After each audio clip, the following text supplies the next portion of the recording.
Family, what's good? Kyle Henderson, Bama Football on YouTube. Here are 5 players that I am excited to watch this weekend against Eastern Illinois. But first, I have to tell you that I am so appreciative of your support. So thank you so much for being here, honestly. I know 5 players to watch this weekend. Like Coach Saban would be so pissed off if he ever saw this. He'd be like, well, how the hell you get to know these guys are going to get to play the game, okay? Rat poison.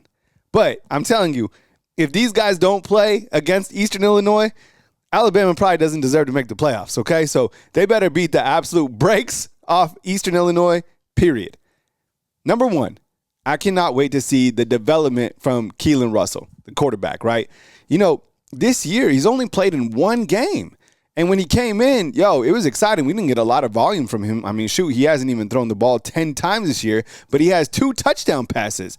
And going back to that game and thinking about his playmaking ability, right?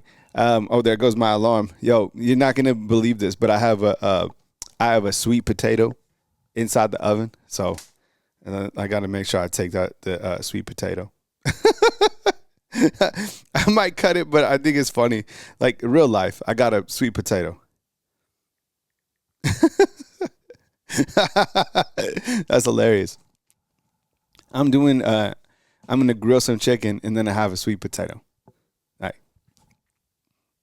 When Keelon Russell got in, I saw playmaking ability. There was that time where he kind of like stopped. I thought he was going to run, and then he popped and he threw a touchdown pass. There was another time when he threw a touchdown pass to walk-on MJ Cherwick. MJ Cherwick, don't think I've forgotten about you, bro.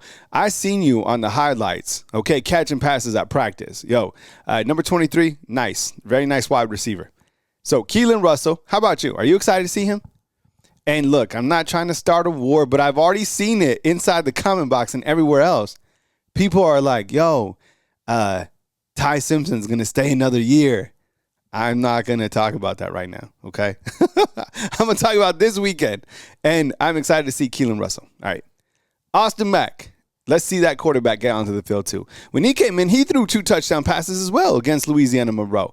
Now, he's played in 2 games as opposed to Keelon Russell playing in 1, and one thing that I want to see, if they do have opportunities, is kind of that development. Now that was a long time ago, right? Think about how many months we've gone by, and think about how many opportunities those guys have had to get better going up against Alabama's defense. So Austin Mack, definitely want to see him and the opportunities that he might get. How is he developing as a quarterback? How is he getting the football to the wide receivers and the opportunities that he has?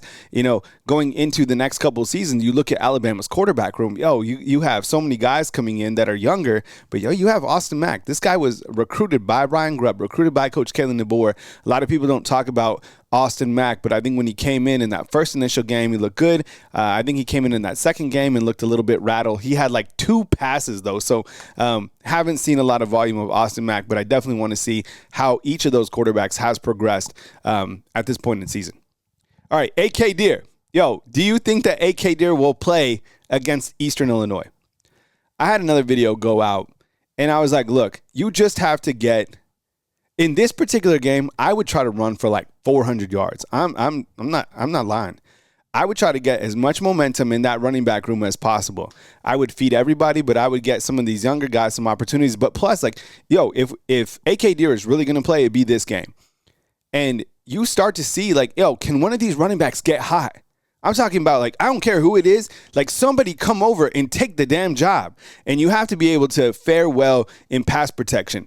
And that's an area that's going to be tough for some of these younger guys that might be a little bit undersized. But, man, I even saw Daniel Hill get pushed back, and he's 250. I saw Jan Miller miss as well. So something has to change in terms of pass pro, because that is an important part of being a running back here at the University of Alabama. You got to protect Ty Simpson, 100%. All right, let's go with Jalen Mbakwe.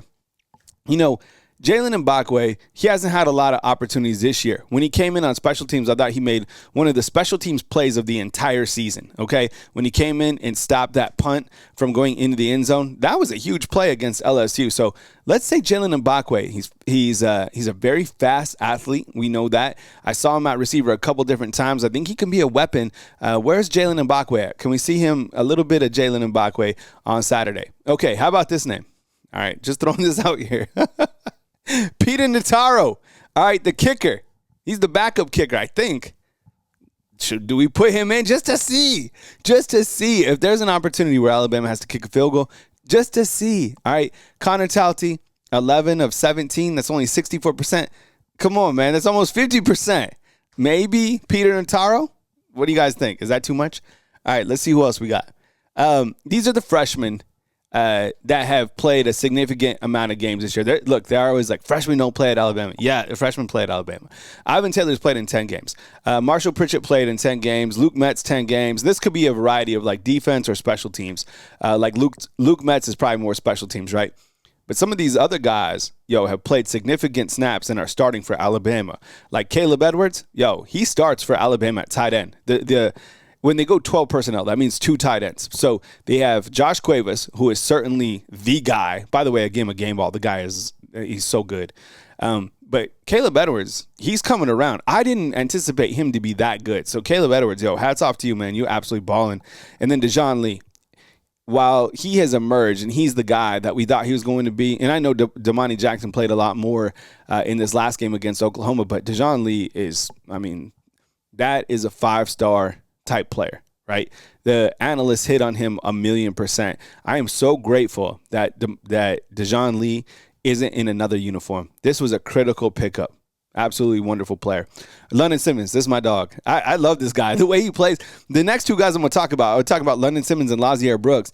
They were each 3 stars. So these guys are playing actively, like a lot of reps, a lot of opportunities, a lot of snap counts.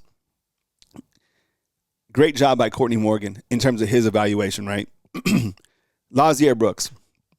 The guy might be the second best wide receiver on the team right now. He's hot. And the thing about Lazier Brooks is he's so damn tough to take down, right? You cannot get him down. There's been so many opportunities where he got the ball. And even Ryan Grubb, I remember he was like, look, he doesn't expect to get tackled. There was that play in Oklahoma. There was like 3 defenders. Finally, somebody had to get him and body slam him to the ground. I thought that could have been a personal foul, honestly. But Lazier Brooks, he returns kicks, which I love. It feels like something good could happen when he's returning kicks, okay? And then he wasn't even on special teams. And I know that he missed the tackle against Oklahoma and the guy ran for 42 yards. But even Coach Caitlin DeBoer pointed out that he was chasing him down still. 17 right here, this guy's a menace. I can't believe he was a 3-star, right? Justin Hill plays at that wolf position. He's an outside linebacker, super, super talented, like what we have in store with him. Even a guy like who's in development, like a Noah Carter. And then, of course, Michael Carroll, he's been starting on the offensive line, started at tackle as well. As you know, came out today, the Iron Bowl is at 6:30, not this Saturday, next Saturday for your Thanksgiving weekend showdown between Alabama and Auburn. Every game at the barn is crazy. That place is haunted. Coach Saban said it's haunted. So we know that this game, who the hell knows, okay? Is it scary? Yeah. But I was listening to Greg McElroy. He made a good point. He's like, every time you go down there, something's on the line. It's not like, because the way I see it is a playoff play-in game, right? You have to win this game to get into the playoffs. It's been like that a lot of times. So you got to go through whoever you got to go through. And this time you got to go down to Jordan Hare and take care of business. So I've been asking what's your confidence level for Alabama-Auburn. That game is always twisted. Who the hell knows? But we do have a kickoff time. Shocker. It's in the evening time, right? The most watched team in America. People want to see these guys play under the lights. I'm talking about Alabama taking on Auburn, who has played everybody close. I appreciate you. Just as I said at the beginning of the video, I really do. I know there's 500 million YouTube channels that cover Alabama football. But thanks for kicking it with me. I appreciate it. I wouldn't be here if it wasn't for you. And I'm going to go see what's up with that sweet potato and get that chicken on the grill. So I kick it with you. Thanks for kicking it with me right here on Bama Football on YouTube. See ya.